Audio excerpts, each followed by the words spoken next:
उत्तर प्रदेश सरकार ने प्रदेश में आउटसोर्सिंग सेवाओं को अधिक पारदर्शी, सुरक्षित और जवाबदेह बनाने के लिए महत्वपूर्ण कदम उठाया है। मुख्यमंत्री योगी आदित्यनाथ की अगुवाई में हुई कैबिनेट बैठक में कुल 15 प्रस्तावों को स्वीकृति दी गई है, जिसमें कंपनीज एक्ट 2013 के सेक्शन 8 के अंतर्गत उत्तर प्रदेश आउटसोर्सिंग सेवा निगम लिमिटेड के गठन को मंजूरी दे दी गई है। ये एक पब्लिक लिमिटेड कंपनी होगी, जिसे नॉन प्रॉफिटेबल संस्था के रूप में संचालित किया जाएगा। प्रदेश के चतुर्थी विकास को लेकर के हम लोग लगातार प्रस्ताव पे जो बहुत अहम ये सारे प्रस्ताव आए हैं, निर्यात संवर्धन से लेकर और अन्य डेवलपमेंट के प्रस्ताव पर चर्चा। देखिए, बैठक में आज कई महत्वपूर्ण निर्णय प्रदेश को लेकर के हुए हैं और उस निर्णय का बड़ा दूरगामी प्रभाव पड़ेगा रोजगार की दृष्टि से, विकास की दृष्टि से, विकसित उत्तर प्रदेश की दृष्टि से बड़े बड़े महत्वपूर्ण निर्णय हुए। अभी उसकी ब्रीफिंग अभी हमारे संसदीय कार्य मंत्री सुरेश खन्ना जी दे रहे हैं। देखिए, सबसे बड़ा निर्णय बाकी तो हुए ही है, लेकिन आज जो आउटसोर्सिंग वाला मामला है उसमें आउटसोर्सिंग से कर्मचारियों की भर्ती एक कारपोरेशन के माध्यम से करी जाएगी। 16,000 से 20,000 के बीच में उनकी सैलरी रहेगी। उनकी भविष्य निधि, ESI सुविधाएं, अन्य सुविधाएं भी उपलब्ध रहेंगी।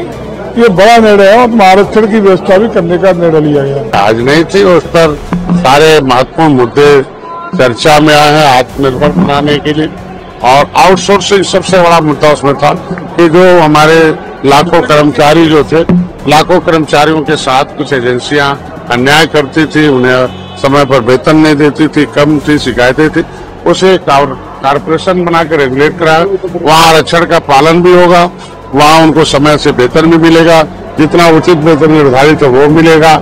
उनके PF कटिंग घटना हो गई तो उन्हें भी हमारी सरकार उन्हें सुरक्षा कवच भी देगी। तमाम व्यवस्थाओं के साथ आज के दिन में पास हुआ। लेकिन सर को इंतजार था संबल की न्यायिक रिपोर्ट का, वो नहीं आई। हमको लगता है वो समय पर आएगा और न्यायिक रिपोर्ट माननीय मुख्यमंत्री सौंप दी गई है और इसके लिए मुख्यमंत्री जी तो हम लोगों ने पहले भी बता दिया। आज की कैबिनेट बैठक में कुल 16 प्रस्ताव थे, जिनमें से 15 पर माननीय मंत्रिपरिषद ने अपनी मंजूरी दिया है।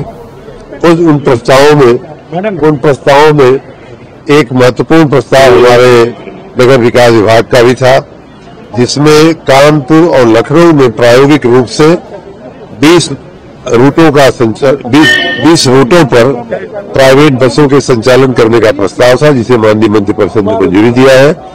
ये 20 रूट प्राइवेट ऑपरेटर के द्वारा संचालित किए जाएंगे और नगरीय क्षेत्रों के अगल बगल के क्षेत्रों में परिवहन की सुविधाओं को बेहतर बनाया जाएगा। ये सभी रूट पर इलेक्ट्रिक बसें चलेंगी और उसमें सरकार का कोई खर्च नहीं होगा। ऑपरेटर का सिलेक्शन टेंडर के मार्फत किया जाएगा और नगरीय परिवहन जो है और बेहतर बनेगा। मेरे विभाग का प्रस्ताव था इलेक्ट्रॉनिक्स कंपोनेंट्स मैन्युफैक्चरिंग पॉलिसी को आज हमने जारी किया है, उसको लागू किया है उत्तर प्रदेश में। भारत सरकार पहले इसको लागू कर चुकी है, जिसमें निवेश का 50% तक भारत सरकार इंसेंटिव देगी और जितना भारत सरकार देगी उतना ही हम देंगे, तो ये 100% तक के जाता है। लेकिन इसमें ये प्रोडक्शन लिंक प्रोत्साहन होगा कि जो उत्पादन वो करेंगे उसके आधार पर हम उनको प्रोत्साहन देंगे। आउटसोर्सिंग को लेकर भी कई दिन बहुत अच्छा सरकार ने निर्णय लिया है। माननीय योगी जी बधाई के पात्र हैं कि आउटसोर्सिंग के कर्मचारियों का भविष्य सुरक्षित होगा, उनका वेतन सुरक्षित होगा, उनके सभी हित सुरक्षित रखे जाएंगे और इसमें आरक्षण की भी व्यवस्था की गई है। मिनिमम वेज एक्ट जो है वो लागू होगा। देखिए, जो आउटसोर्सिंग से जो कर्मचारी रखे जा रहे थे उसमें अब रिजर्वेशन होगा सभी लोगों के लिए और जो मानदेय मिलता है वो उनके खाते में जाएगा। एक बड़ी चीज ये है। पहले जो कंपनीज थी या कंपनीज जो आउटसोर्सिंग जिनको जिम्मेदारी दी जाती थी, थर्ड पार्टी होती थी, वो पैसे देने में तो क्या कोई मिनिमम तनख्वाह भी तय करी गई है? नहीं, तय कर दिया गया 16,000 से 20,000 के बीच में, और वो सीधे उनके खाते में जाएगा लाभार्थी। मैं केवल अपने विभाग के प्रस्ताव के संदर्भ में कैबिनेट की बैठक में उपस्थित रहा, जिसमें आज ये फैसला हुआ कि वाराणसी में भारत सरकार का जो विभाग है, समाज कल्याण विभाग है, उसके माध्यम से बनारस में एक CRC केंद्र खोला जाएगा, जिसके लिए 5 एकड़ जमीन की आवश्यकता थी तो समाज कल्याण विभाग ने अपनी 3 एकड़ भूमि देकर केंद्र सरकार के सीआरसी केंद्र को खोलने की अनुमति दे दी है। तो इस प्रस्ताव पर आज कैबिनेट का अनुमोदन मिला है। अखिलेश यादव कह रहे हैं कि विदेश नीति फेल है। नहीं, अखिलेश यादव की निगाह में तो मेरे ख्याल कुछ भी पास नहीं है। 11 सालों में प्रधानमंत्री जी ने देश के लिए, देश के विकास के लिए, अर्थव्यवस्था के लिए जितना काम किया है पूरी दुनिया जानती है।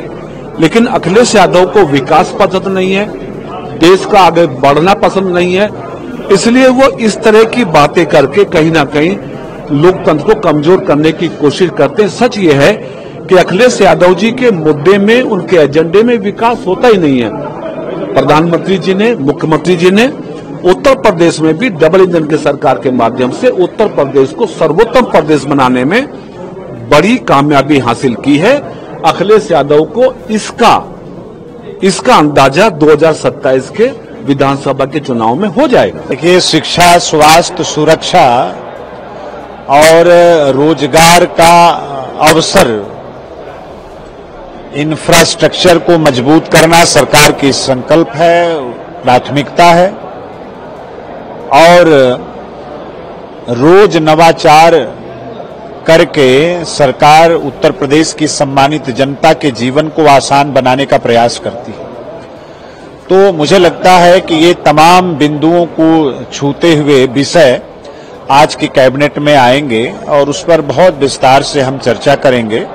उत्तर प्रदेश आउटसोर्स सेवा निगम की कंपनीज एक्ट 2013 के सेक्शन 8 के अंतर्गत एक public limited company non profitable का जो गठन किया गया है, उसी के तहत उत्तर प्रदेश सरकार के विभिन्न विभागों तथा संस्थाओं में आउटसोर्सिंग के माध्यम से कार्मिकों की सेवाएं जो दी जा रही हैं, उसको बेहतर बनाने के लिए आज मंत्री परिषद के समक्ष एक प्रस्ताव आया है। इसमें विशेष बात यह है कि नियमित पदों के अगेंस्ट इसमें आउटसोर्स या संविदा पर नहीं दिए जाएंगे। साथ ही साथ जो निगम है वो जेम पोर्टल के माध्यम से सर्विस प्रोवाइडर तय करेंगे, एजेंसीज तय करेंगे और इन लोगों का जो मानदेय है वो 16,000 से 20,000 रुपए तक होगा। साथ ही साथ यदि किसी प्रकार की अनियमितता पाई जाती है, 3 वर्ष के लिए इनको सेवा का अवसर मिलेगा और किसी प्रकार की अनियमितता पाई अगर जाती है तो विभाग की संस्तुति पर जो एजेंसी है निगम के भी संज्ञान में लाकर उसकी सेवाओं को समाप्त किया जा सकता है। नियुक्ति की अवधि 3 वर्ष होगी